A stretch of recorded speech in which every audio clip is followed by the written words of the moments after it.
ഈ പറഞ്ഞ വ്യക്തി തന്നെ എന്താ ചോദിച്ചപ്പോ പറഞ്ഞ ഹൂ കെയർസ്, അങ്ങനെയാണോ ഒരു ജനപ്രതിനിധി പറയേണ്ടത്? അദ്ദേഹം യൂത്ത് കോൺഗ്രസ് അധ്യക്ഷ സ്ഥാനം രാജിവെച്ചാൽ പോരാ, MLA സ്ഥാനം രാജിവെക്കണം. ഒരു MLA എന്ന് പറയുന്നത് നമുക്ക് ധൈര്യമായിട്ട് വീട്ടിൽ കയറ്റാൻ പറ്റണേ. വീട്ടിൽ കയറ്റാൻ പറ്റാത്ത ഒരാളെ MLA ഇങ്ങനെ വെച്ചുകൊണ്ടിരിക്കുക, അത് കോൺഗ്രസിന് തന്നെ നാണക്കേടല്ല. അവരുടെ ഉത്തരവാദിത്തമാണ് അദ്ദേഹത്തിന് MLA സ്ഥാനത്ത് നിന്ന് മാറ്റേണ്ടത്. പക്ഷെ അതവർ ചെയ്യുമെന്ന് എനിക്കറിയില്ല. കാരണം ഞാൻ പറയാം, ഇവർ തമ്മിലുള്ള കൂട്ടുകെട്ടൊക്കെ അങ്ങനെയാണ്.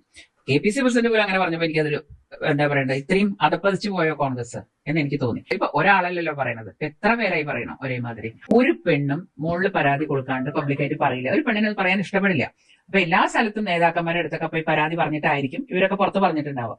എന്നിട്ടും ഇപ്പോഴും അദ്ദേഹത്തെ ഒരു രക്ഷിക്കുന്ന രീതിയിലുള്ള ഇതാണ് കോൺഗ്രസിന്റെ ഭാഗത്ത് നിന്ന് കാണുന്നത്.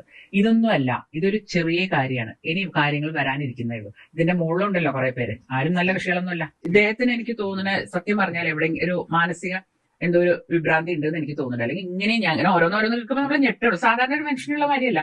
ഒരു ജനപ്രതിനിധി എന്ന് പറയുമ്പോൾ നമ്മൾ എന്തൊക്കെ പ്രതീക്ഷയുണ്ടാവും. അങ്ങനെ ഒരാളുടെ കയ്യിൽ ഇത് വരുമ്പോൾ സത്യം പറഞ്ഞാൽ അദ്ദേഹത്തെ ഒരു പരിശോധനയ്ക്ക് വ്യക്തമാക്കേണ്ടതാണ്. പലതരത്തിലുണ്ടല്ലോ മാനസിക രോഗങ്ങൾ, ഒരേ രീതി മാത്രമല്ല, പലതരത്തിലുണ്ട്.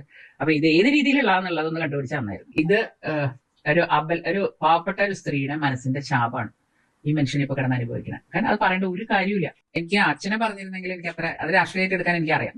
പക്ഷെ ഇതിലൊന്നും പെടാത്ത എന്റെ അമ്മ പുറത്തേക്ക് പോലും വരാറില്ല. എല്ലാ കോൺഗ്രസ്സുകാർക്കും വെച്ച് വിളമ്പി അങ്ങനെ ജീവിച്ചിട്ടുള്ള ഒരു പാവപ്പെട്ട സ്ത്രീനെ പറ്റിയിട്ട് വളരെ മോശമായ രീതിയിൽ അദ്ദേഹം പറഞ്ഞപ്പോ ഞാൻ സത്യം പറഞ്ഞാൽ അന്നത്തെ ദിവസം മുഴുവൻ എനിക്ക് ഭയങ്കര സങ്കടം വന്നത്, ദേഷ്യമല്ല വന്നത്. ഞങ്ങളൊക്കെ രാഷ്ട്രീയത്തിൽ ഇറങ്ങുമ്പോൾ ആദ്യം ഞാൻ എന്നോട് പറഞ്ഞിട്ടുള്ളത് ആരും വ്യക്തിപരമായിട്ട് കുറ്റം പറയരുതെന്ന് എന്റെ അച്ഛൻ പഠിപ്പിച്ചിട്ടുണ്ട്. അത് ഇതുവരെ ഞാൻ കൊണ്ടു നടന്നിട്ടുണ്ട്. ഇപ്പോഴും ഈ പറഞ്ഞ ആളുടെ പേര് പറയാൻ ഞാൻ താല്പര്യപ്പെടുന്നില്ല. കാരണം മോഹൻലാൽ പറഞ്ഞ മര്യാദ തന്തയില്ലല്ലോ എന്റെ തന്ത.